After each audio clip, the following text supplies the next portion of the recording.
Hi folks, this is Andrew, and in this one we are going to do the anterior and lateral muscles of the leg. So remember, the leg is everything below the knee, yeah, above the knee it's the thigh, so we're only talking below the leg, and below the knee. And below the knee we've got three muscular compartments. We've got the anterior compartment, the posterior compartment, and the lateral compartment. Now I'm talking about the anterior and the lateral compartments together, as a lot of sources do. They tend to put them together for a couple of reasons. One, the lateral compartment of the leg is so small it doesn't really warrant its own video. Yeah, there's only two muscles in it. And also both of these compartments ultimately share the same route of innervation. Yeah, it's the common fibular nerve that will end up supplying all of these muscles. So that's a way of sort of connecting them together, okay? So we're going to do them all in one go, anterior and lateral compartments of the leg. So my basics to build on, if you take nothing else away from this video, I want you to take away that the anterior compartment of the leg is responsible for dorsiflexion of the ankle. The lateral compartment of the leg is responsible for eversion of the ankle. And we'll talk about that. Number two, it is the common fibular nerve that will supply both of these compartments. It's the deep fibular branch that supplies the anterior compartment and the superficial fibular branch that supplies the lateral compartment. For the anterior compartment of the leg, the anterior muscles, there are four muscles to know about. And to identify those four muscles, you're going to the dorsum of the foot. Yeah, look at the front of the foot, look for the tendons as they cross the ankle joint. Number four, the lateral muscles of the leg all go behind the lateral malleolus of the ankle. Yeah, so only two muscles in this compartment, but you look for the tendons as they go behind the lateral malleolus. Okay, and then finally, number five, I guess as with most of the muscles of the leg, if you're wanting to identify these muscles, you're better off identifying the tendons rather than trying to identify the muscle bulks themselves, because a lot of these sort of blend into each other. Yeah, particularly the anterior compartment, it can be very difficult to tell muscle fibers apart. But the tendons, nice and discreet, nice and obvious. So that's where I would go to identify these muscles. Okay, so anterior and lateral muscles of the leg. Let's go. Okay, as ever, just to start off with, just a little comment on the functions. Yeah, so we mentioned anterior compartment of the leg, primarily responsible for dorsiflexion. Yeah, remember, dorsiflexion is true extension of the ankle. So a lot of these muscles are going to be called extensor. Yeah, so dorsiflexion is pulling your toes back towards your head. Yeah, that is dorsiflexion, that is plantar flexion. That is extension of the ankle, this is flexion of the ankle, yeah? Again, I don't know why dorsiflexion is even a thing, but dorsiflexion technically is extension, pulling it towards you, yeah? And then eversion for the lateral compartment of the leg, eversion is going to be pulling the soles of your feet out. Yeah, so it's going to be the lateral side of your foot is going to get lifted up. And again, same with inversion, which is the opposite. Just think about where the muscles are going, yeah? If the lateral compartment is responsible for eversion, and I've already said that the lateral compartment goes behind the lateral malleolus, well, that would explain how muscles on the lateral side of the foot are going to pull the lateral edge of the foot up. Yeah, so that's how you end up with eversion, everted feet. Okay, so that's dorsiflexion and eversion. Just keep those in mind. Okie doke, so let's talk about the lateral compartment first. Like I said, the lateral compartment is the smaller of the two. There's only two muscles in it, nice and easy, yeah? Again, I apologise for the state of my artwork, but I'm hoping it gets the point across, okay? So the lateral compartment of the leg, as the name suggests, we need to be looking on the lateral side, yeah? We need to be looking on the outside of the leg and of the ankle, okay? So this is meant to be a lateral view, yeah? Anterior over here, posterior over here. Now, the lateral bone of the leg is the fibula, which we can see coming down all the way down here, yeah, with that being the head of the fibula at the top, this being the lateral malleolus of the fibula at the bottom. Obviously the tibia, which you can sort of see behind the fibula, is by far the bigger of the two bones, which is why you can still see it. Yeah. Once we get down to here, the ankle joint is made up of your fibula, your tibia, and then this would be your talus. Yeah, and then the talus sits on top of the calcaneum, which is your heel bone. Yeah, I'll label some of these, shall I? That's the calcaneum.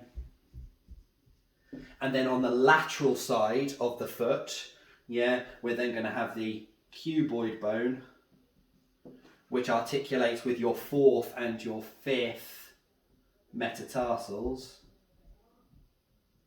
And then the metatarsals will articulate with the phalanges of the toes. And remember, the big toe will only have two phalanges, a proximal phalanx and a distal phalanx. All of the other toes have three. 1, 2, 3. Okay, so that's what we're looking at here. Okay. Now, both of the muscles in the lateral compartment, you've got to pay attention here because there's been a name change. Probably most sources will still refer to these muscles as perineus. Perineal, I think, means like hairpin or something like that, and it's meant to represent how the fibula looks a little bit like a hairpin. I don't get it. But more recently, I think more recent sources refer to both these muscles as fibularis. Okay, so don't get caught out. You might read about these as perineus longus and brevis. I'm going to refer to them as fibularis longus and brevis because it just makes more sense too. Yeah. So our two muscles are fibularis longus and then fibularis brevis. Yeah, I'm going to keep calling them fibularis, but just remember that perineus, which would be spelt like that, yeah, is referring to the same thing. Okay, there's just been a bit of a name change. Okay, so fibularis longus, fibularis brevis. So the name tells you everything, doesn't it? Yeah, fibularis because we're on the side of the fibula and both these muscles come off the fibula. Nice and easy, yeah? Longus is going to be the longer one, brevis is going to be the shorter one. Nice and easy, yeah? So if we start off with fibularis brevis is going to be the shorter of these two muscles, therefore its origin is going to be more distal, yeah? And its insertion is going to be more proximal, yeah, to make the overall distance shorter, okay? So fibularis brevis, its origin you would literally just describe as coming off the lateral side of the fibula, and it's about halfway down, yeah? So about halfway down the fibula shaft is going to be the origin of fibularis brevis, okay? Once the muscle is formed, it then goes down. It's quite a thin muscle, yeah? Once the muscle's formed, it goes straight down behind the lateral malleolus and will then wrap underneath it like that. Yeah, so it goes down off the lateral side of the midfibula and then goes behind the lateral malleolus. Yeah, in the same way that some of our posterior leg muscles go behind the medial malleolus. Yeah, it's the same basic thing. Okay. Once we go behind the lateral malleolus, fibularis brevis, it's the shorter one, it has a shorter distance. This muscle here is going to go as far as the fifth metatarsal. It's going to come straight down here and attaches there.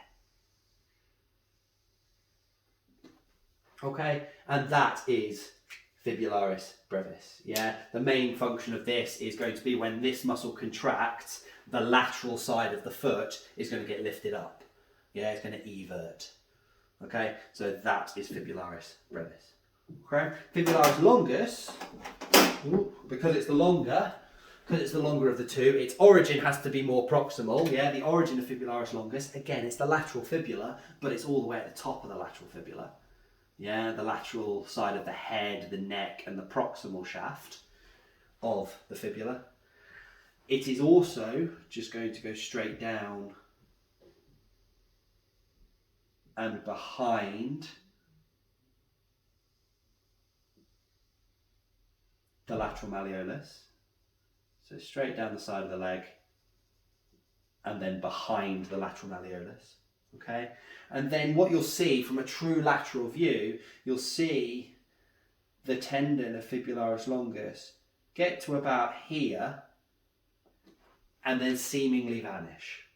Yeah, it will get down as far as sort of here and then disappear. So you'd be forgiven for thinking that the insertion site of fibularis longus is actually more proximal than the insertion site of brevis. It seems to be closer to the ankle joint, doesn't it? Yeah. The thing to remember here is the reason this is disappearing is because it's tunneling under the foot.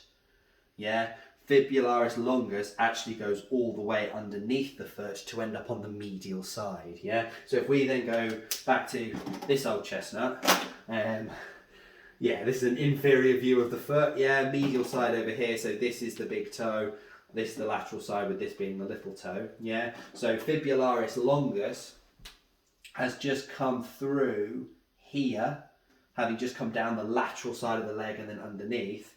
It will then go all the way over to here and ends up attaching to the first metatarsal. Okay, and the reason that's important is you can then imagine if fibularis longus contracts, it's not just the fifth metatarsal that gets pulled up when this contracts, but it's the first metatarsal that gets pulled down when this contracts, and that produces really strong eversion of the foot. Yeah, because it's not just the lateral side being pulled up, it's the medial side getting pulled down, because fibularis longus has gone underneath the foot to attach to it over here. Okay? I hope that makes sense. I don't feel like I explained that very well.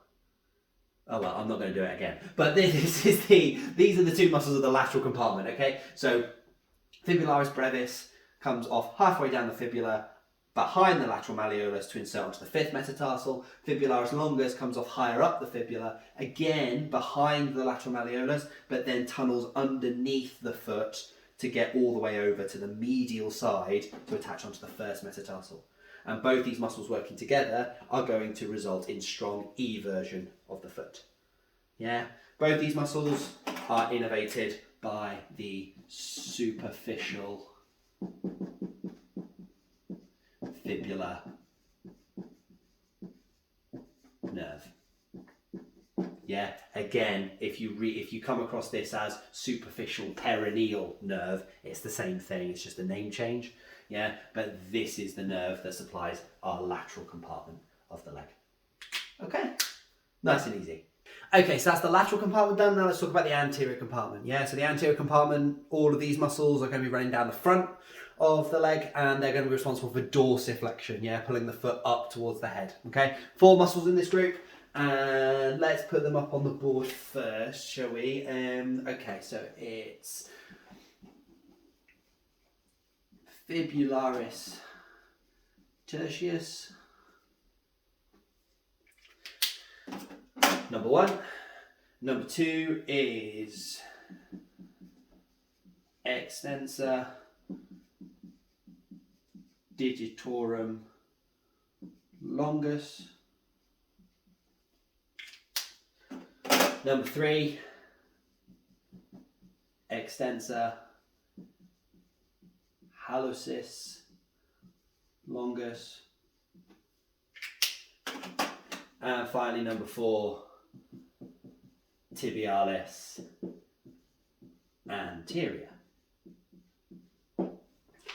Okay, so these are the 4 muscles that make up the anterior compartment of the leg. Just a quick note on some of the names. So depending on whether you've done the anterior compartment of the leg first or the posterior compartment of the leg first, you'll be seeing there's a lot of sort of mirror images. Yeah, there's a extensor digitorum longus and extensor hallucis longus in the anterior compartment, because there's a flexor digitorum longus and a flexor hallucis longus in the posterior compartment. Yeah, there's a tibialis anterior in the anterior compartment, there's a tibialis posterior in the posterior compartment. So a lot of these muscles are sort of mirror images. Yeah, again, use the names to try and help you along. Remember, we said dorsiflexion is true extension of the ankle, which is why these are called extensor.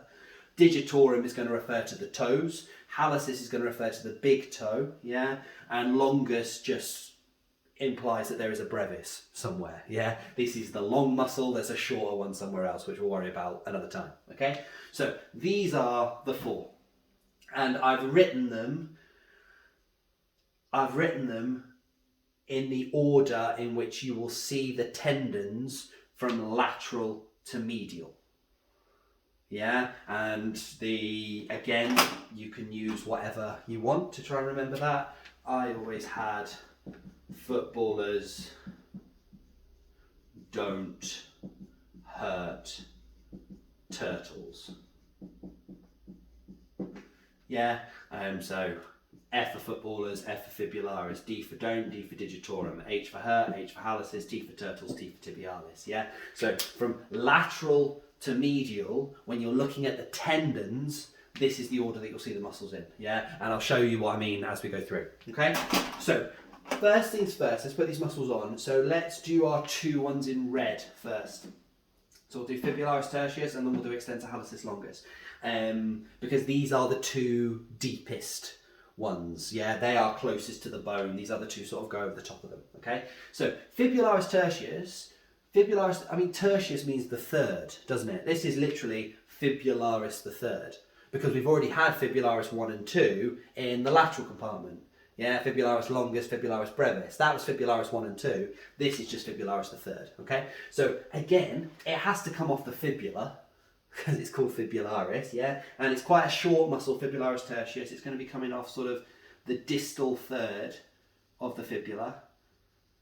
Yeah, on the anterior side. Okay? And then fibularis tertius is going to end up inserting onto the same bone as fibularis brevis. Now, if you remember fibularis brevis, its insertion site was onto the 5th metatarsal. Yeah, this is 1, 2, 3, 4, 5, 5th metatarsal. Fibularis tertius, exactly the same. But instead of inserting onto the side, it's just going to insert onto the top. Like that.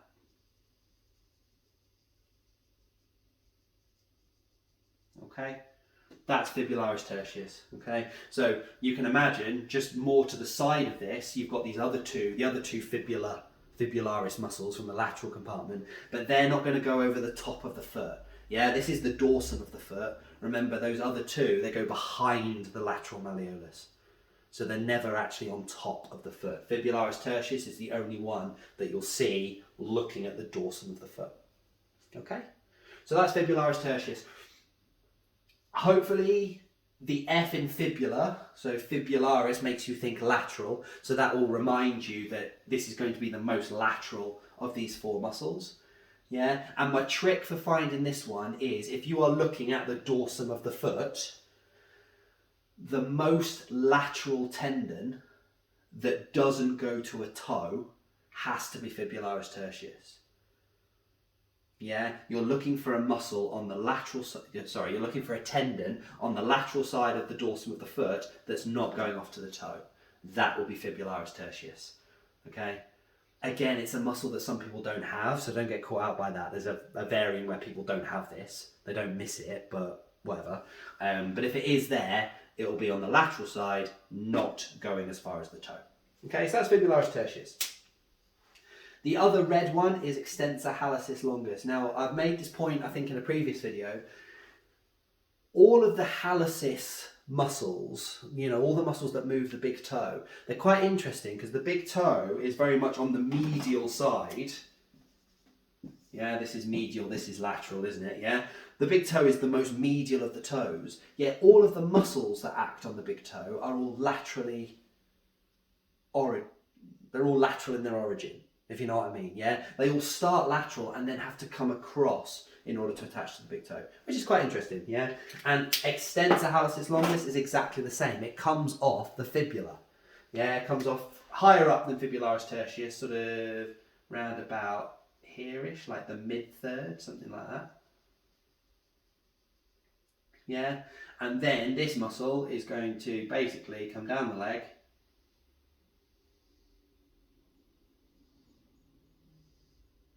and then as it crosses the ankle, snake its way across to eventually insert onto the distal phalanx of the big toe. Yeah,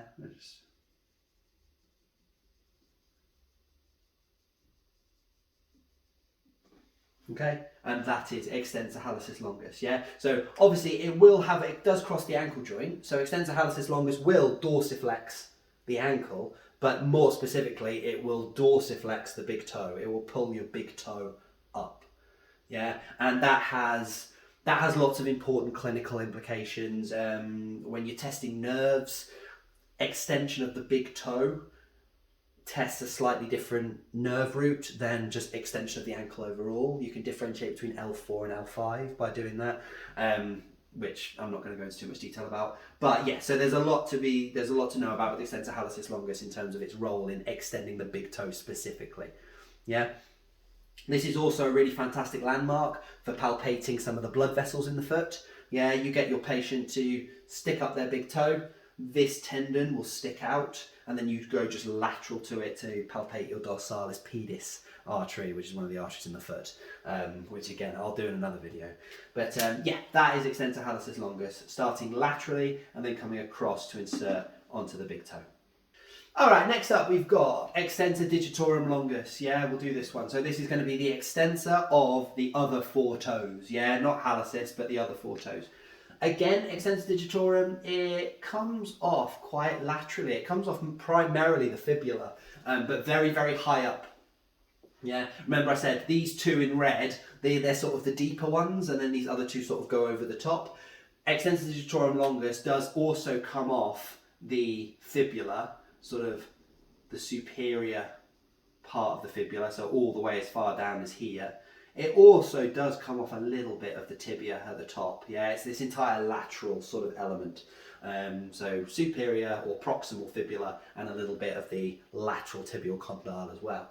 Yeah, once it's formed, we're going to go straight down. We're going to go broadly over the top of extensor hallucis longus. Yeah, we're going to sort of obscure that muscle as we go down the leg.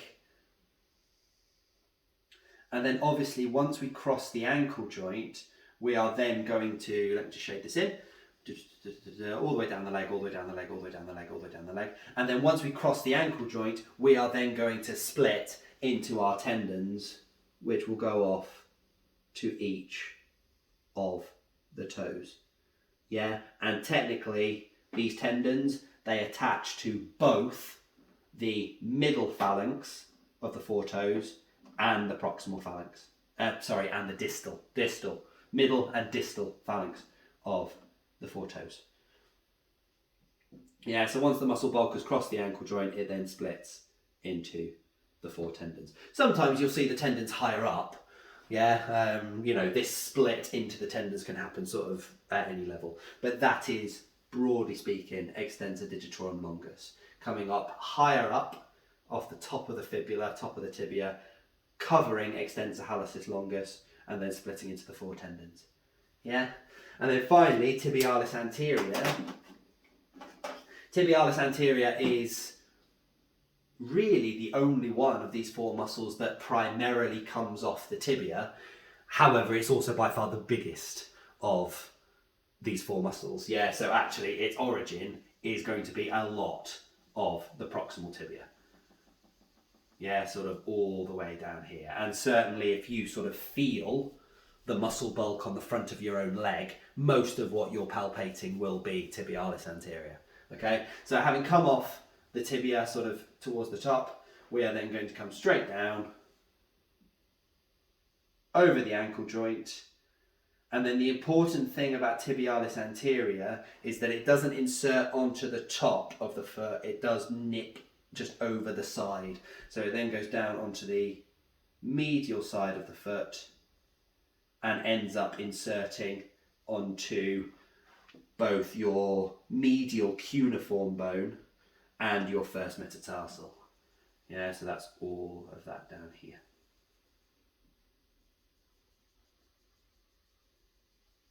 And that's all tibialis anterior. Yeah.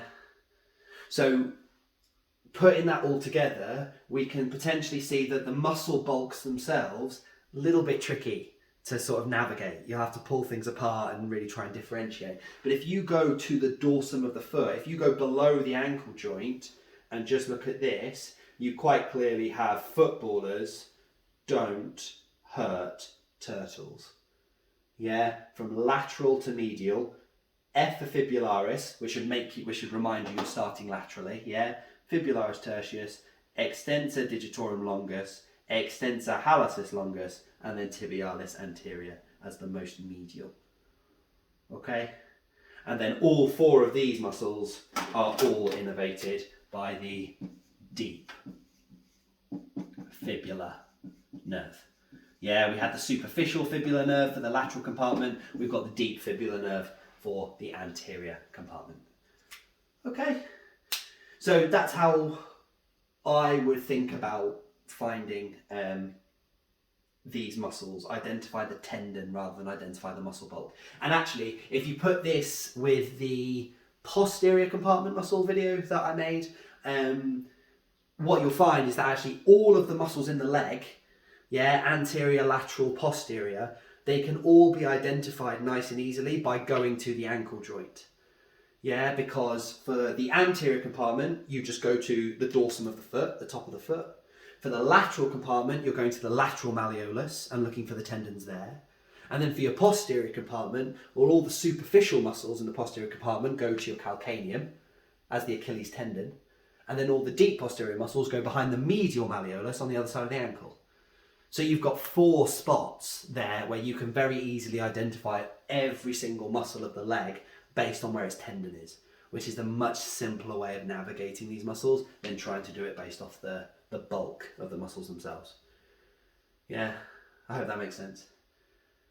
Okay, so that's the muscles done. Last but not least, let's have a little bit of a chat about the innervation. Yeah, so I said right at the beginning, we put the anterior compartment and the lateral compartment of the legs together in this video because ultimately they're all supplied by the common fibular nerve.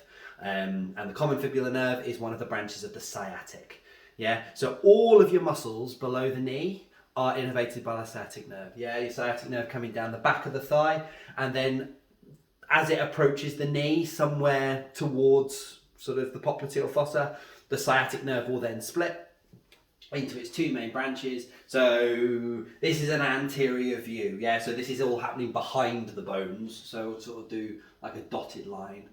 And then it will split into the tibial nerve, which carries straight down the back of the knee and into the posterior leg. Yeah, and then the other branch is the common fibular nerve or common perineal nerve. Yeah, same thing. Okay, and remember, commons, anything called common tends to then also split into 2 things. Yeah, you think about like your common iliac artery or your common carotid artery, they all split into 2 things, don't they? And the common fibular nerve is the same.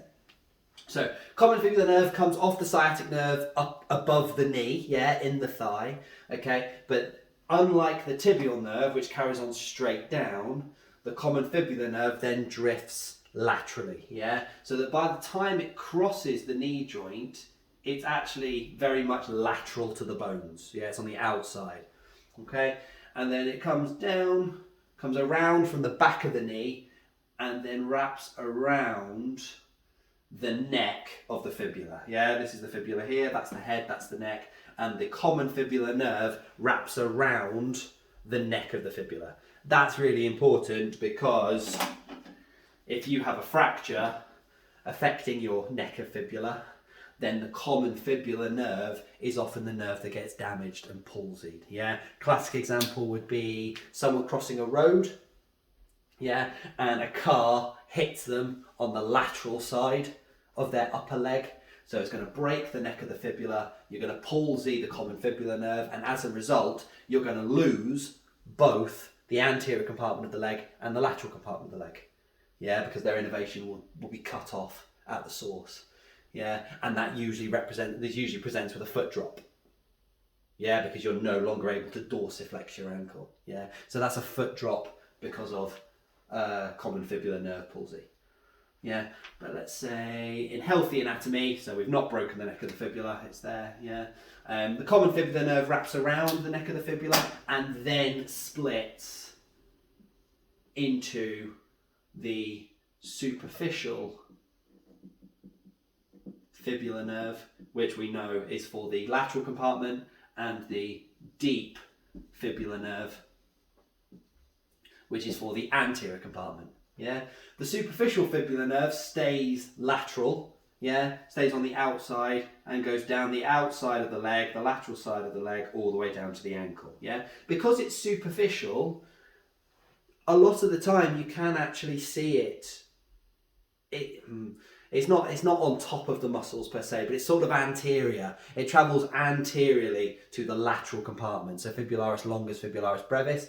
The superficial fibular nerve sort of travels in front of it, all the way down here, yeah? The deep fibular nerve will then move back towards the midline, yeah? It goes back towards the midline, and then goes down the front of the leg, deep, as the name suggests, to the anterior compartment muscles, yeah? So you'd have to take tibialis anterior away, you'd have to take extensor digitorum longus away in order to see the deep fibular nerve underneath, okay? They both go all the way down to the ankle joint, and then the deep fibular nerve actually only goes to sort of the first and second toe. The superficial fibular nerve then gives off a couple of big branches that supply the rest of the foot, yeah? And this is all skin sensation, yeah? Once you get past the ankle, it's all about sensation down here, okay? The only muscles that are supplied by these two are the lateral compartment for the superficial and the anterior compartment, plus a couple of muscles in the foot, which I'm not going to talk about now, for the deep fibular nerve. Okay, so that's the course of these nerves. Yeah, we're starting off with the sciatic, down, sciatic splits into the tibial and common fibula. The common fibula flies off laterally, wraps itself around the neck of the fibula, and then splits into the deep fibular nerve, which goes down the front of the leg behind all the muscles, and the superficial fibula, which goes down the lateral side of the leg in front of the lateral compartment muscles. Okay, and that's the common fibular nerve. Okay folks, that's the end of that one. I'm completely losing my voice now. I hope that was useful. If you enjoyed the video, please give it a like. If you enjoy me, please subscribe to the channel. And if you've got any feedback, please pop it in the comments below. Yeah, I hope that was helpful. Thank you very much for watching, and hopefully see you in the next one. Thanks very much.